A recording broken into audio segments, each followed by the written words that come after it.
You have to hook them in the first 90 seconds, then they'll stay for the rest. That's the big lesson I learnt about podcast intros from today's guest. I'm Ollie Gu, founder of podcast production company OG Podcasts. Now, the introduction to your podcast matters a lot. But how exactly do you write an intro to your podcast that captures your audience and reels them in? What's the trick? That's what my guest has mastered the art of, and he's here to share his secrets. Rich Willan is the producer behind ZOE's podcast, one of the biggest podcasts in the world right now and possibly the most successful branded podcast of all time. Of course, when it comes to making a viral podcast, you have to do more than just write the intro well. The whole script needs to be thought out meticulously. And luckily, Rich has advice on all of that too. So if you want to borrow some of his success, keep on listening. So I had the pleasure of working with you on a short daily series for ZOE, for ZOE's podcast. And you called that series a circuit breaker, which I'd like to touch on in a bit. But first, what really struck me working with you was your commitment to perfecting the art of the hook in your scripting and using storytelling to make your points clear and resonate with the audience. Can you tell me a bit about your approach to writing podcast scripts and that hook, how you hook in an audience? I'm always trying to think about where can we say something that's unexpected, or where can we create a curiosity gap? You know, I suppose the classic one that we've used a lot is like, traditionally people believed that calories were a great way to think about losing weight, but calorie counting doesn't work. And it's like, what? But I thought it did. But Weight Watchers told me it did. Everything, yeah. And there's other, like, you know, along the same lines, everything you thought you knew about food is wrong. All of those things just like to generate curiosity and surprise, I think, are some of the mechanisms. And then I think another one is doing, again, it's achieving the same thing. It's a curiosity gap, but like doing the start and the end of a story and leaving out the middle in a few seconds can be really great. You know, for example, just like making this up on the fly, but I got a knock on my door. It was a friend I'd not seen for 10 years. I invited him in, we sat down, had a cup of tea, and it was the worst decision of my entire life. And the gap is, why? What happened in between those two things? Yeah. And do you think in order to get that hook right and to be able to tell a story in that way where you're starting with the opening of the story, leaving out the middle and coming to the end, that you have to have a really strong idea of topic in mind before you even go into sitting down with and recording or even booking a guest? Because what I've noticed with the ZOE podcast is that you aren't guest centric, you're actually topic centric. And I'm imagining that's a purposeful decision. You focus on, I don't know, the number one thing you can do for gut health, or 7 things you can do for X, whatever it is. But always for me, it feels like it always comes back to the topic being of most importance. Yeah, absolutely. So it depends on your show, but with ours, we're a problem solving podcast mostly. So we will think about who is the type of person. We know exactly who our audience is, but then we'll kind of subcategorize them. And I actually use a framework called Who About Promise a lot of the time with things. So I'll say, who is the person? This is a person having a problem with X. Next, I jump to the promise. By the end of this podcast, you will have that problem solved by Y. And then I tend to fill in a bit of the about to just add a little bit of, say, for example, 3 acts. Often I'll put in the about when I think about things. It's essentially a structured way of screening out bad ideas, because people, you know, there's a lot of ideas in my team and we need a quick way to test them using the medium of writing, which is the whole thing I'm obsessed with really as well, is writing as a means towards clarity of thought. And I found that that's the kind of the most optimal test. So it's like, yeah, who's it for? What's the promise? And then with the about, we'll just put, okay, so you think this is a good idea. Like, what would Act 1 be? What would Act 2 be? What would Act 3 be? And then if you can't think of those, or if they're not good, then it's probably not a good idea. And then the other thing is, as well, is that 80% of people only see the headline of your podcast. So it's Ogilvy, I think, said 80 cents of your advertising dollar is spent on the headline. So what he's saying is, most people only see the headline. And, on YouTube, it's more like 95% of people only see the thumbnail. So if your idea is not packageable and sellable, then there's no point investing the rest of the time in actually making it. So testing it with the headline, testing it with your kind of pitch, I think is a really good move.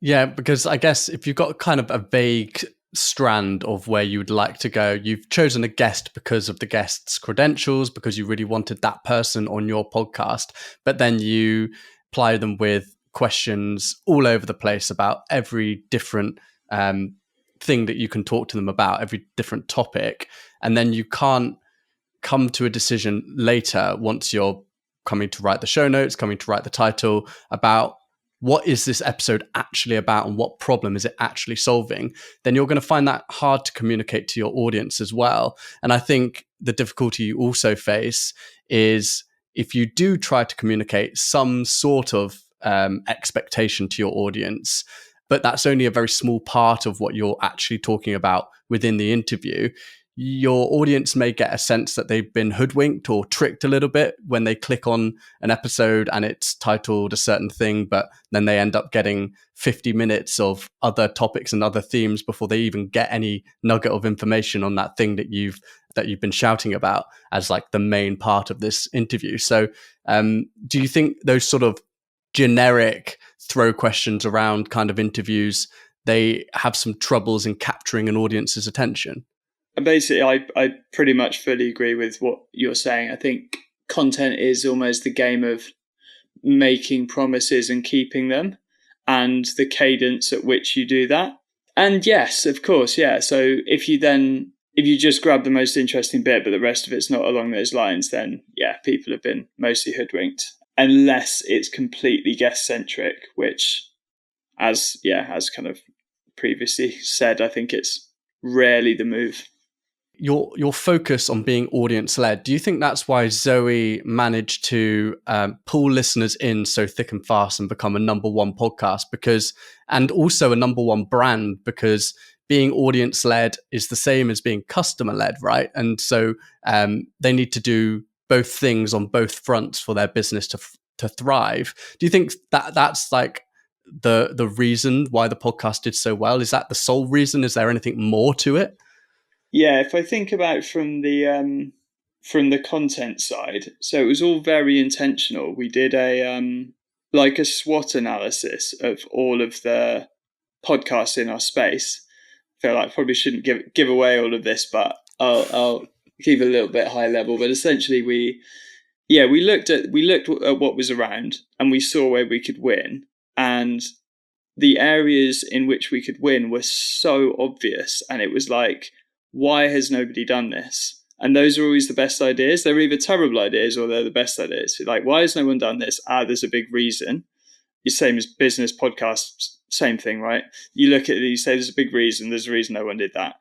If you search around for long enough and you can't see a reason, then it's probably a great idea. And this was like quite obvious. So there were quite a few things that people in our space weren't doing. So one of them was like keeping it simple. So many, if we like look at Huberman or Peter Attia, some of them are 3 hours long and they're so complicated.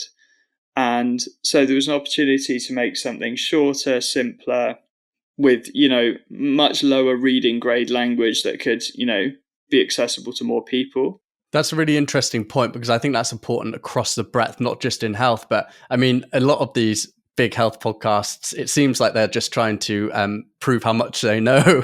Totally. Sciencey words and all of this technical language that can be a little bit hard for some people to understand. And the ability to communicate your points, something I learned at the BBC, you really want to be able to speak to a 14-year-old and for them to still understand what you're saying. And I think that's like a critical part of writing for podcasting. It's not about showing how much you know, but it's about making sure that everybody can understand it if they need to.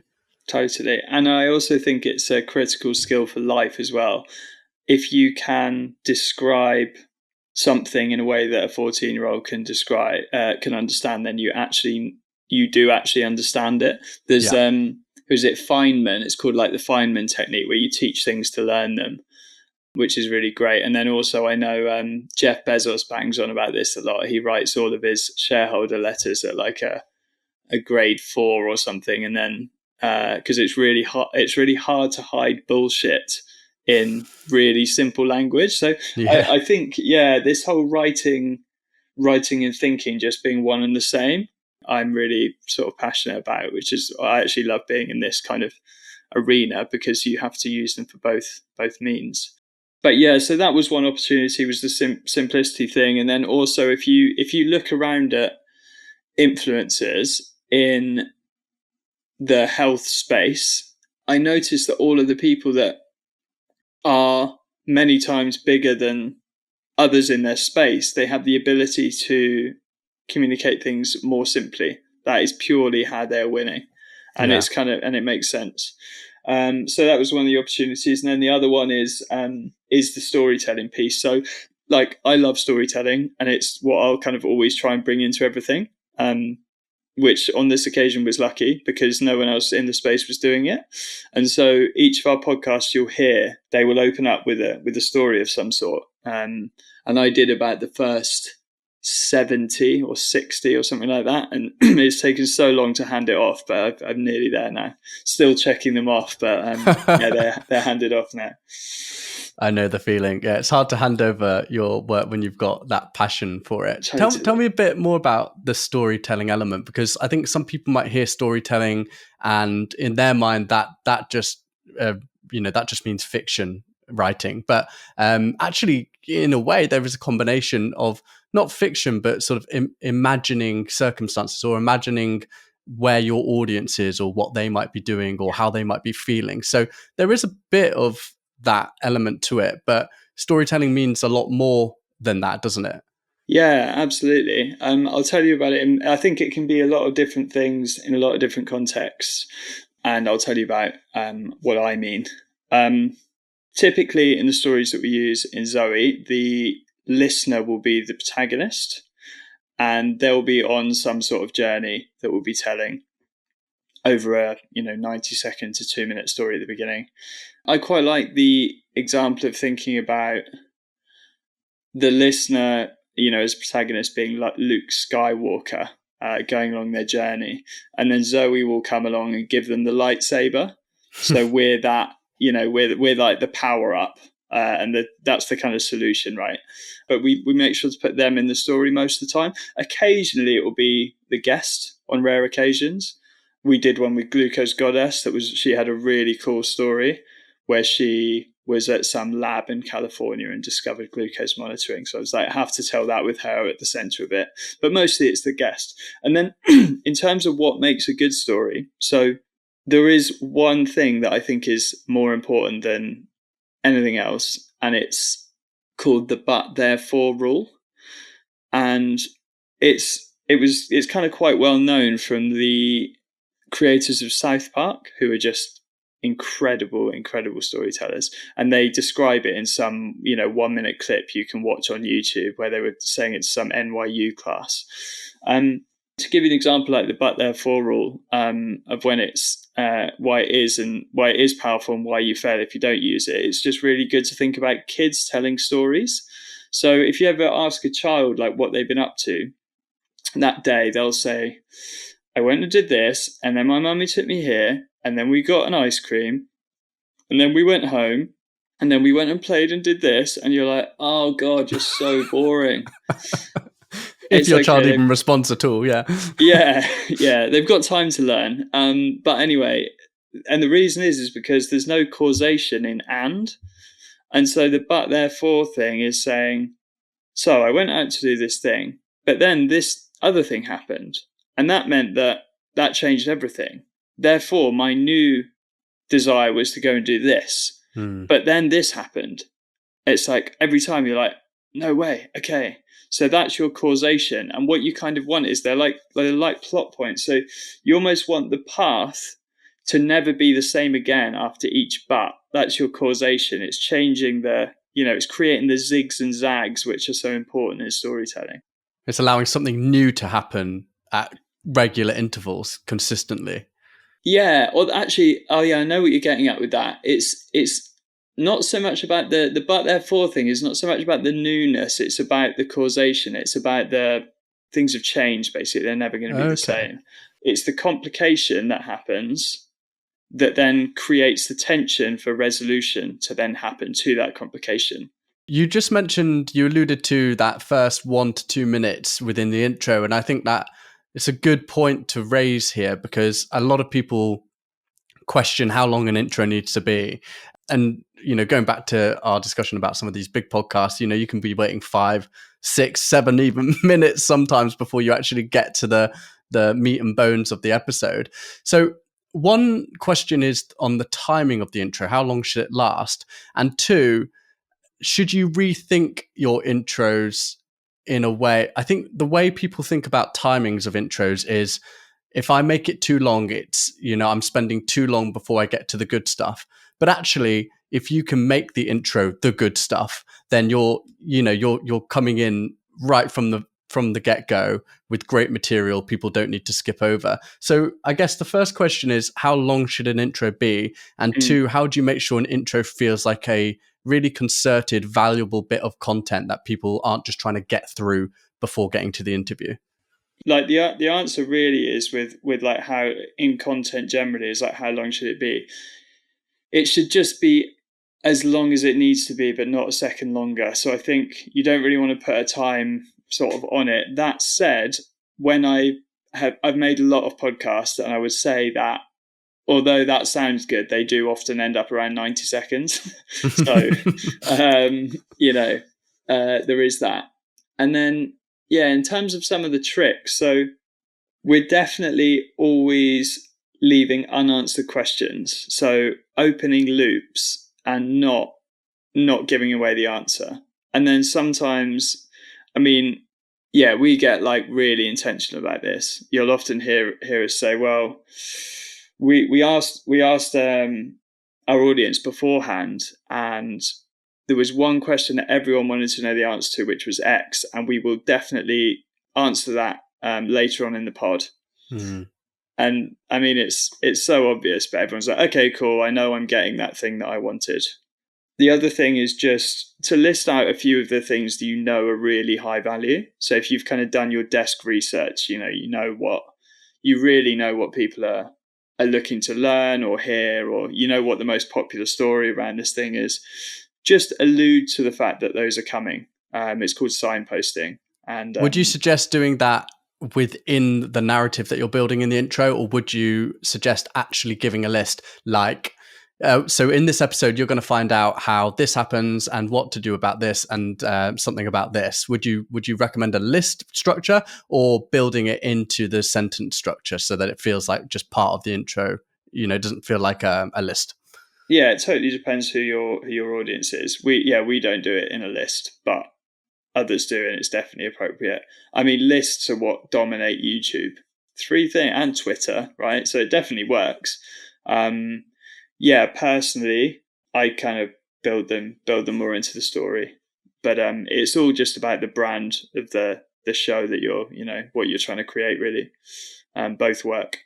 And what I liked about working with you, something that you highlighted to me, was the importance of really zeroing in on your guests' credentials and making the audience understand exactly why they are the perfect person, not just a person to talk to about this subject, but the one that absolutely needs to be on this episode, whilst also not doing a complete horrendous rundown of their CV and every accolade that they've ever achieved. So tell me a little bit about your process about highlighting a guest's importance within a podcast.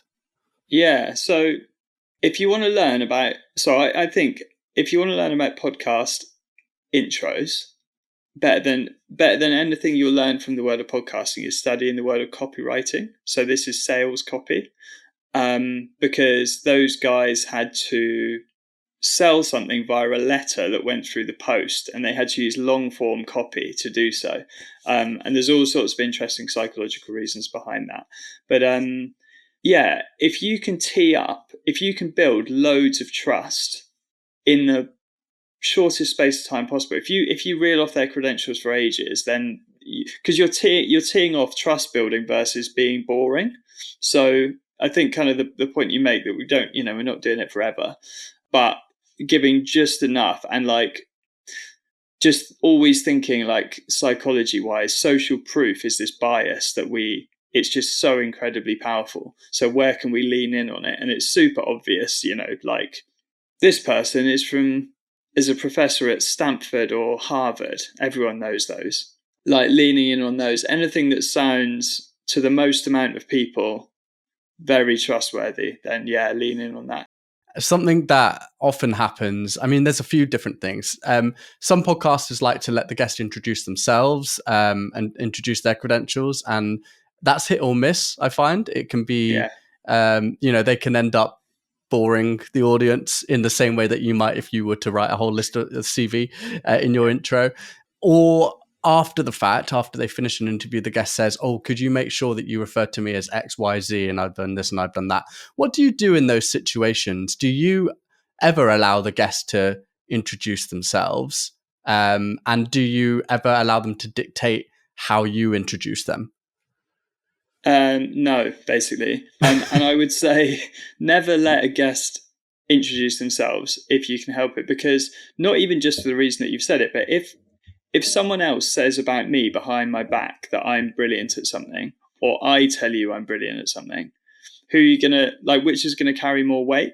That's so I true. think it's great just to not have them do it for that reason as well. But then also because they're not going to be thinking as intentionally and strategically as you are as a content producer with skills. And do they try and dictate? Yeah, and kind of sometimes, and yeah, I'll listen and entertain it, and if it works for us, I'll do it, and if not, I won't. And at the end of the day, we're offering someone a platform that gets like 6 million listens a month, so they're usually pretty open to flexibility. Yeah, that's a good point, actually, because I think as podcasters, we often think what they're giving us as guests, they're giving us content, but it's a two-way, it's a two-way agreement. Depending on how big your audience is, even if it's a small audience, you're giving them a platform for them to say what they want to. So it is definitely a two-way thing, and you have to remember that. And just rounding off what we've said about writing a perfect intro, you talk about something called the slippery slope. Tell me a bit about that. Yeah. So essentially what this is that someone comes along and they press play. And at that point, they have not sunk any time into listening to you. So there's not much buy-in, right? And so what you want to do is you want to realize that, and you want to sort of leverage it. And so for every sentence that they get past, the more cost they have sunk.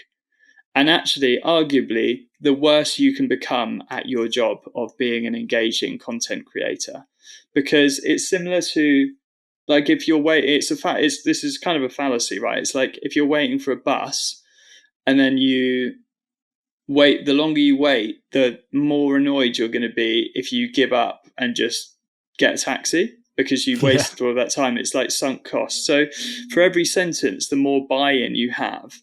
And if you get people past, like the first 5 minutes, really, you probably got them. Like you're going to see them listen to most of it or all of it often. And if you think of this as like a curve, the first 5 seconds have to be amazing. You have to absolutely nail it. There's your hook. And then the first 15 have to be utterly brilliant also. And then the first 30 need to be very, very good. And then it's kind of like a curve. But the way that you allocate your time should be heavily weighted with that in mind. And realizing that's, creating that, getting people past that first bit and getting their buy-in and allowing them to sink cost. and therefore be brought in for the rest of the episode is huge. And that's something, I mean, we spend the amount of time that we spend both. So now with ZOE, we do a different audio and video podcast. They're completely different edits because we're optimizing differently for each one. But so much time goes into the intro on each of them. In fact, it's like we've just cracked video intros to the point where we're like, we've nailed it. Bit of a plug. Just watch the opener to the Davina McCall episode that's coming out next week on YouTube. It's like the first one where I've been like, yes, I am creatively fulfilled. Yeah, because it's all transferable skills, right? And I'm like, I feel like I know about content, but I don't really know about video, but I know what's not awesome. And it's taken a long time to get to the point where I felt really happy. And I think this is the first one. But anyway, we spend like 2 days on that. Every single week just on the intro. And so like, you know, Stephen Bartlett's the famous guy that we're all, we're trying to chase after his intros. We're pretty close. You'll see it. We've nearly got there. But his is like 2.5 days per intro. You've got poor old Ant working like 5 days a week, caning it, making those intros. It's hectic. Yeah, I always wondered how long those intros take because as somebody who's got video editing experience, of course, like I understand that it doesn't happen in an hour. It doesn't happen in 2. A day, maybe 2.5 days. I can totally see it. I mean, I follow his editor on LinkedIn and some of he posts often the timelines of his edits, and they are it's manic how much is going on and how much time goes in even just selecting the 3 perfect pieces of music that they're going to use in each intro. And now based on what you've said, I mean, it's all worth it, right? That time investment. In fact, it's worth investing more time there than in the rest of the episode because you've got to capture your audience. You've got to spend that time making sure that they actually care about the rest of what's to come. Yeah, absolutely. It's worth it. It's like the 80-20. The 80-20 is existent in so much content creation, but I'd almost say, spend 80% of your time on that first 20% of your episode, maybe. Where do you fall then on this idea of like a standardized intro, like a long spiel about who you are and what your podcast is about? I think from my experience, people can get often bogged down in like that being a permanent feature of the show and that they always have to have that in their intro, and sometimes it can be 30 seconds long. Do you think people should begin to do away with that and think of a single line which reflects who they are and what their podcast is about for any new listeners? I would almost feel confident to say, like, I kind of know what is optimal, and it is to just like, there are all these trade-offs you're making. The optimal is, don't repeat every single time what your show is for like your new listener. It's annoying. You're going to have to make them skip. 11 words max. Tell them what your value proposition is. Get onto the episode specific intro. That's the trade-off, right? So it's not that annoying because it's like 7 seconds long for the returning listener, but for the new listener, they know, they're like, okay, cool, sweet. I know your positioning. This is the value. Bang.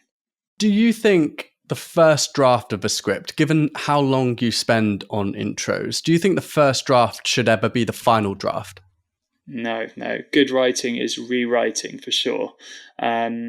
So I've got a bit of a process here after doing a lot of these, as I kind of mentioned. I'll do a first draft, do it as fast as possible, get it all down. The main thing is to finish it. Don't do half the idea, do the whole thing. Then you know it's a good idea. Then immediately do another draft. Then typically I'll jump over and do something else. And then I'll go back and I'll do it again. And so essentially what you're trying to find is finding the stranger, right? And I can't remember who I've heard call it this, but I've kind of taken it and used it. So it's where you've got a load of context in your head. It's assumed knowledge, as you put it. You basically got loads of stuff that you can't tell. It's like context that you haven't realized, but other people don't have, but it's just really hard to see immediately. And so you do the first couple of drafts. There's going to be a lot of that. You give yourself a little bit of space by some email or just some other random thing, and then you come back and you've got a bit of the stranger, and so you'll make a lot more changes. Then you need to go to sleep, and then you need to get up and do the same thing again. By that point, you really are the stranger. You'll have completely forgot what you did the next day. And then you start to, make something really good. So I'll do a couple more drafts then. So then you're at sort of draft 5. And then what I will usually do as well is there'll be a gap until before we're recording. And then the day before, I'll get up and I'll reread it and I'll be like, there's loads more to do, and I'll just do another draft then. And then by that point, so you've had 2 sleeps. So that's my thing, is 2 sleeps to make really good writing. And yeah, like, again, if you read anything about like people writing novels, similar thing, people have kind of come to the same conclusions, as it turns out. Yeah, you need to like step away for long enough to forget and to lose the context that you had initially, because your listener doesn't have that context. So yeah, lots of drafts is essential to be really good at the end of the day. Do you need a second or a third pair of eyes in that? Or can that all be done by yourself? I'm thinking of the indie podcaster who only has themselves. They don't have a team behind them. I mean, it sounds like a lot of work for that kind of person. So is it required that you have a second and a third pair of eyes to help you get to that stage? No, because I did it without a second pair of eyes, bar actually the host, Jonathan, who just would read over it quickly, or he would read it out loud once and there would be tweaks. But no, I wouldn't say so. No, you don't need a second. Yeah, it helps, but you're effectively creating a second and third pair of eyes by sleeping on it. So how, for the time-starved indie podcaster, how would you convince them that it's worth putting in that effort, that time into the intro? Because it will sound daunting to a lot of people, I think. Yeah, because essentially for the whole sort of thing we talked about in terms of sunk costs and the slippery slope, that utterly the entire endeavour, which takes longer than doing 5 drafts of an intro, is going to be pointless if the intro is not really good. It's it is your 80-20. It's the most important bit. Nail it and reap the rewards, basically. And why are you a big proponent of never using passive language and always using active language? Oh, yeah. Because I've just never heard an example, frankly, of passive language sounding better than active language, is one reason. And then the other is just that, so what we're trying to do really in storytelling or audio storytelling, and often just audio in general, is like capture people's attention with imagery in their mind. So the kind of movie of the mind idea. So if you can put an image in someone's mind, then you've got them completely, because that takes your entire brain. It's why, again, going back to copywriting, it's why visual language is really memorable. With active language, you're essentially speaking in the order that enables somebody to build the picture within their mind. So if we were to say the boy hit the ball, you've got the boy, it's like swinging, and then the ball is there. And then it's like, and then if I was to say the ball was hit by the boy, you have this ball that's floating in space. Then in the past, you realize it was hit, but not by who? By a boy. So you're basically having to piece together this incredibly weird backwards image. And then also it takes 2, 3 extra words. And that's actually something as well. Like I love on the drafts being like, how can we say things in as few words as possible? And active language is always more efficient on a value per word basis. Talking about there is a difference between what you're doing on YouTube and what you're doing in audio, but typically something that has been done for as long as I can remember is the first thing you hear is a 15-20 second clip from the guest, a highlight from later on in the show, followed by the intro. You don't do that with the audio version of ZOE's podcast, and you do something wildly different for the YouTube version. Where do you stand on that version of an intro? Should it be sort of popped in the past? Is there a new way, or is there a better way of integrating guest clips, or should you ditch them completely if you're doing an audio only podcast? Yeah, I would say most of the time it's just executed really badly. And, a lot of the time the guest hasn't said the thing that is doing what you need it to do in the way that you need need it to sound. And so you're compromising a lot to go with that. And so I would say most of the ones that I hear are done badly. And in fact, ZOE, it was really funny because at the beginning when we first started working together, they were like, so we've heard people doing this, we should do this. And I was like, nah, we're not doing that. And it took some persuading because, yeah, you're right. It just becomes like a trope and people sort of, copy what's popular, which, sometimes is a good idea. But I would say this is one occasion where it's not. And you have all of the control by being able to write something. So, yeah, I would say for most, if we're talking to the indie podcaster, I would say just open with a really good script. And if you're on video, I maybe I'm not placed to give this advice, but I would, because I've not done this because it's a very different situation. So the thing with that, like I would say what we're doing now and what Stephen does is really great on YouTube, but obviously it's just ridiculously expensive and time consuming. Yeah. And it takes ages to get right unless you've found, just an amazing trailer editor, which are few and far between. So I would think for most people would be to write a really punchy script that works for both, and then spend 200 quid on a auto cue off of Amazon and just speak into that. Also, you mentioned copying what's popular can be good, sometimes isn't.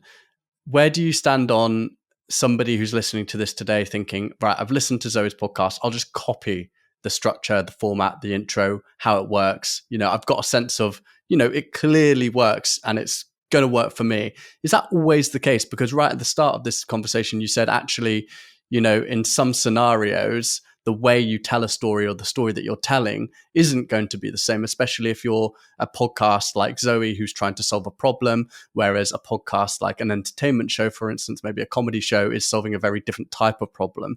How easy is it to sort of carbon copy your favorite podcasts the way that they do things? Or how much of an effort do you need to spend on mapping out the market, seeing what works best for you instead of what works best for other people?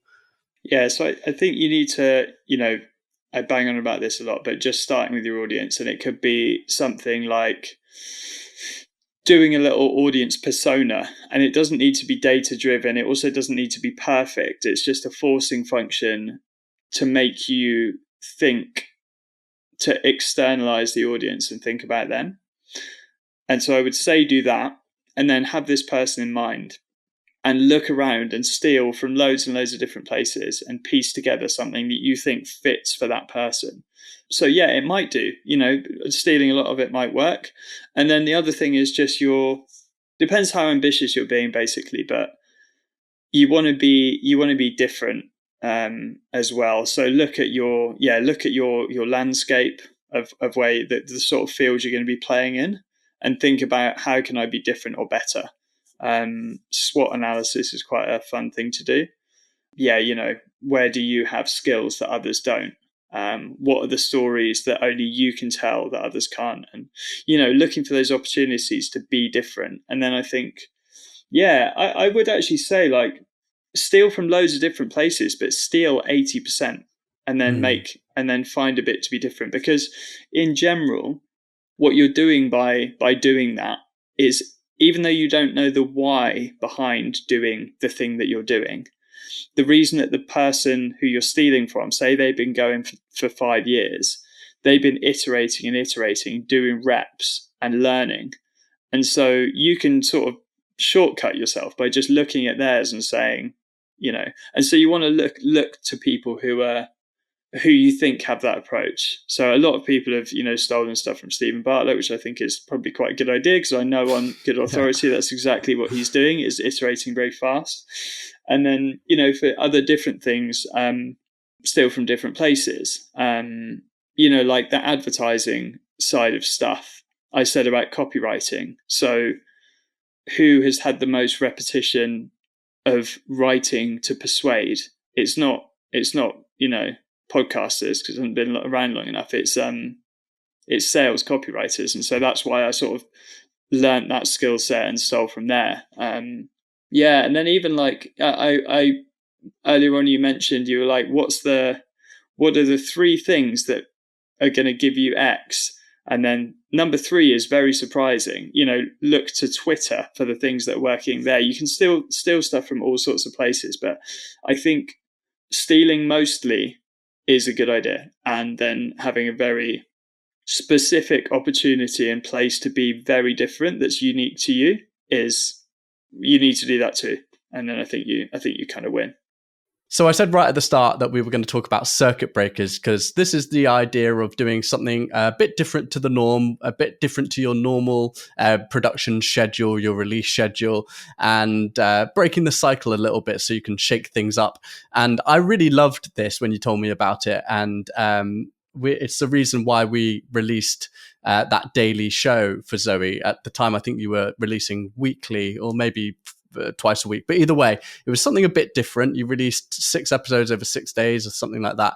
Why is that helpful? Why is it helpful to shake things up a bit?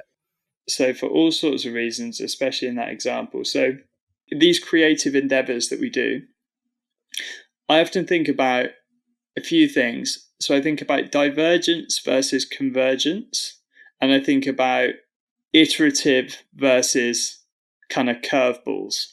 So the ZOE podcast is a well-oiled machine, and it gets 1% better every week, basically, because I've put systems in place everywhere that kind of exist to try and do that. I'm obsessed with this idea.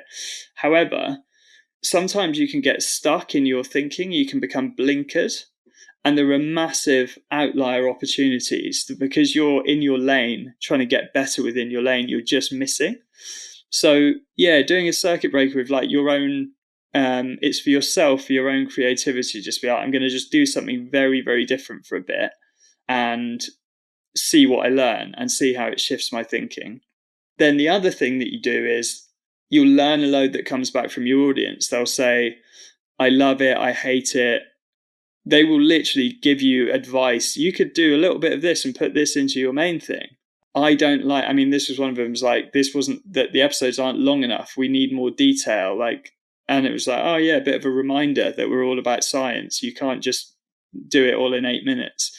And then also you find a new audience. You find a new audience for a number of reasons. So one is that some people aren't going to listen to something for 45 minutes to an hour. Some people like really short stuff, but then they'll listen to the short thing and be like, oh, I kind of like that. Maybe I'll try out the long one. You've built that little bit of trust and you've created that opportunity. And then the other thing strategically was that we did the daily thing to leverage change velocity within Apple.